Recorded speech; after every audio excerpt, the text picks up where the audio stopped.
కాంగ్రెస్ నేతలు అంటున్నారు బీఆర్ఎస్ కుట్ర ఇది, మేము ఇవి మానకపోతే ఇట్లనే వాళ్ళు వైఖరి ఉంటే మేము కూడా ప్రతిదాడులు చేస్తామని.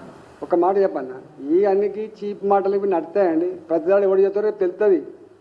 రేపు ప్రజలలో నువ్వు పోతే తెలుస్తుంది నీకు సంగతి ఏందో. నేను అంటున్నా, ఇప్పుడు వీళ్ళంటే టీఆర్ఎస్ అని అంటున్నావు. డీకే అరుణ కానీ సెప్టెంబర్ 1st వీక్లో తీసుకుపోయిందండి. డీకే అరుణ గారిని సెప్టెంబర్ 1st వీక్లో తీసుకుపోయి ఎంపీ గారు మీకు కాళ్ళు మొక్కుతాం, దండం పెడతాం, మా భూములు పోకుండా కాపాడమని చెప్పి అప్పుడు చెప్పిండ్రు. అక్కడ మా పార్టీ పెద్దగా లేదు, మాకు వచ్చిన ఓట్లు 3000 4000 ఓట్లే. కానీ ట్రాక్టర్ల మీద వాళ్ళే స్వచ్ఛందంగా వచ్చి ఆ దండాన్ని సక్సెస్ చేసినంటే అర్థం చేసుకోండి. ఒకటి గుర్తుపెట్టుకోండి, ప్రజలకు ఇష్టం లేకుండా బలవంతంగా ఉద్యమాలు నడుతాయా? బలవంతంగా వచ్చి స్టేట్మెంట్ ఇస్తారా? చెప్పండి. మొన్న కూడా గిట్నే ఇచ్చారు. హైడ్రాలో ప్రజలకు బాగా సంతోషపడుతున్నారు, మూసీ నది భూములు గుంజుకుంటా అంటే ప్రజలకు ఇష్టంగా ఇస్తున్నారు, వీళ్ళే బలవంతంగా 5,000 రూపాయలు ఇచ్చి మాట్లాడిస్తున్నారని చెప్పి నిజమానండి?